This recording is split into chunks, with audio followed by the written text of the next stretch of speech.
Ես բազմաթիվ անգամներ ասել եմ, քանի դեռ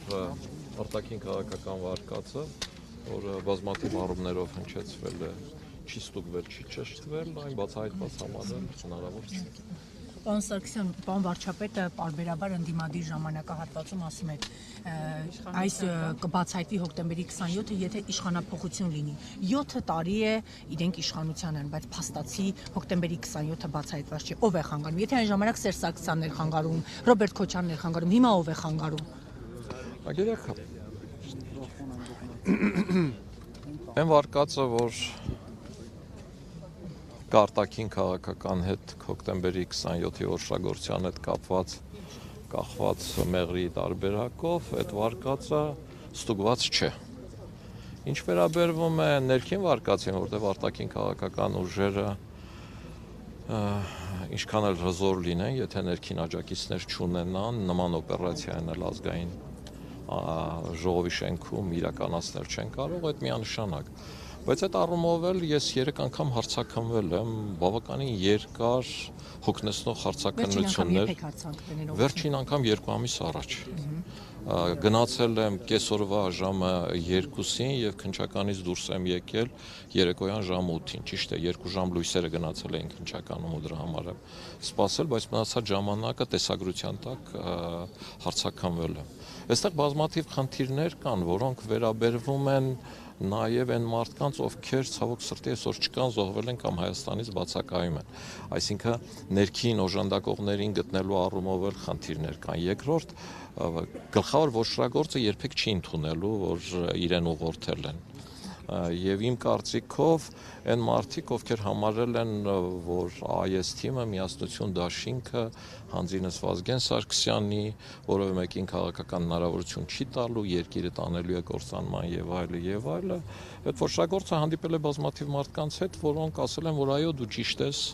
եւ դրա համար էլ ինքը դահլիճում ոչռագործությունն անելուց հետո զանգել այդ մարդկանց, ասել է, ինչ պետք էր արել եմ, եկեք։ Հիմա այդ մարդիկ կազմակերպիչ են, թե չէ։ Իրավական առումով կազմակերպիչ չեն, բայց իմ համար իրենք կազմակերպիչ են եւ բազմաթիվ մարդիկ կան եւ կարծում եմ նաեւ վարչապետն էլ այդ տեսակետն ունի, որ իրենք նաեւ կազմակերպիչ են,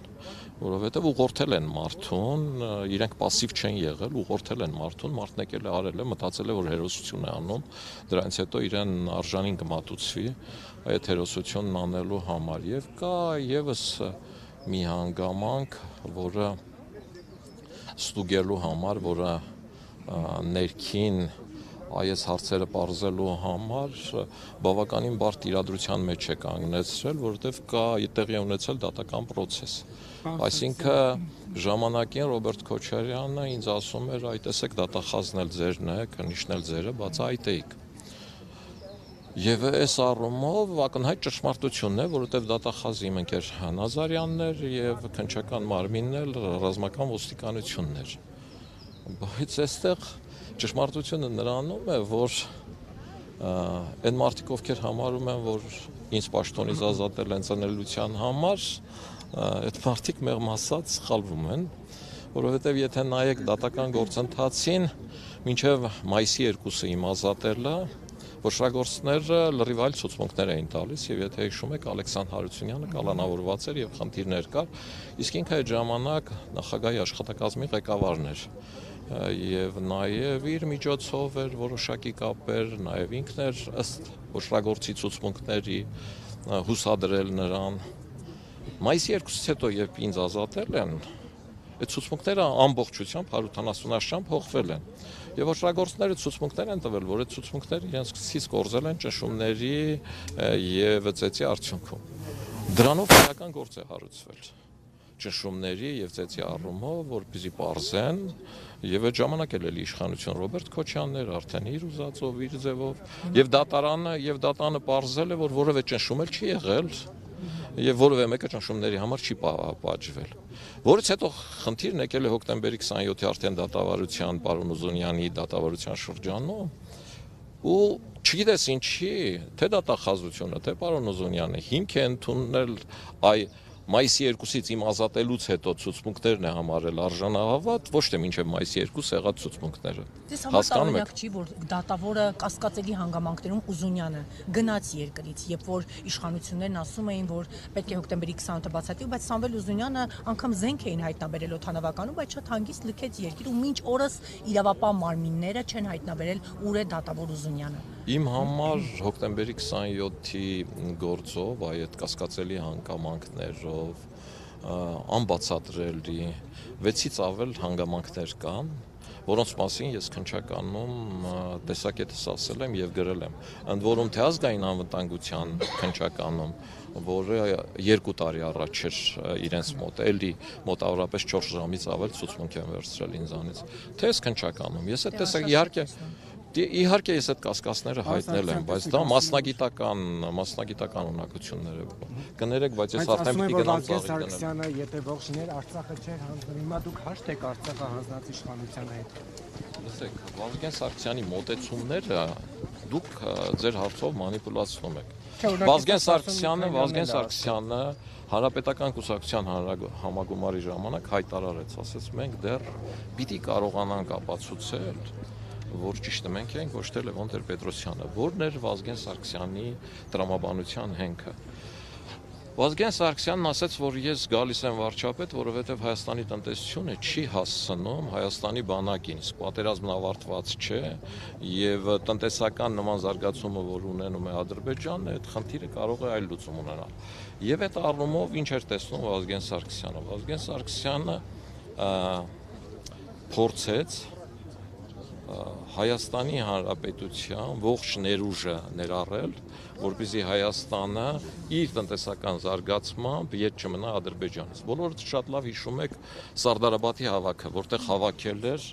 ամբողջ հայության Սփյուռքի ողջ ներկայացուցիչներին եւ այդ Սարդարաբադի հավաքի Վազգեն Սարգսյանի ելույթը դրանից հետո Սփյուռքի ներկայացուցիչների այդ ներդրումների մասին տված խոստումները հուշում են դրա մասին, որից հետո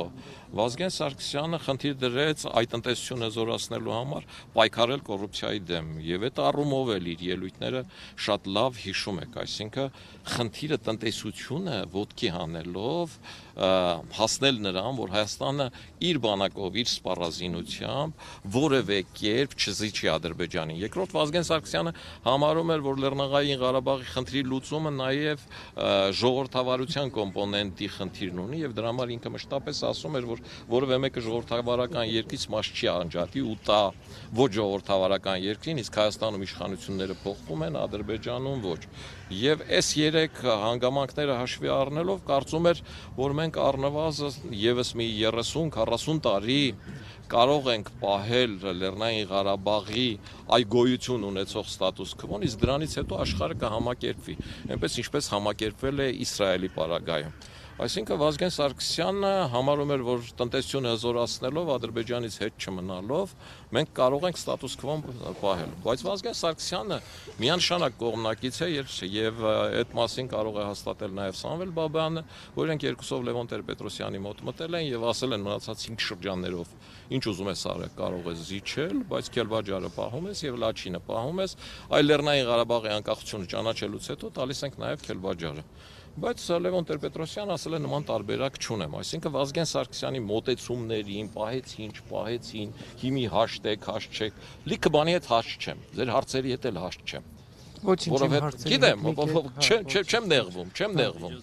Լիքը բաների հետ հաշտ չեմ։ Իմ խղճի հետ էլ հաշտ չեմ, կորցրածի հետ էլ հաշտ չեմ, ես իմ կյանքի, գիտակից կյանքի 20-25 տարի նվիրել եմ Ղարաբաղին, ամբողջությամբ։ Ես Ղարաբաղում Ղարաբաղցի ավելի շատ ընկերներ ունեմ, քան հայաստանցի, եւ հաշտ չեմ իրենց վիճակից։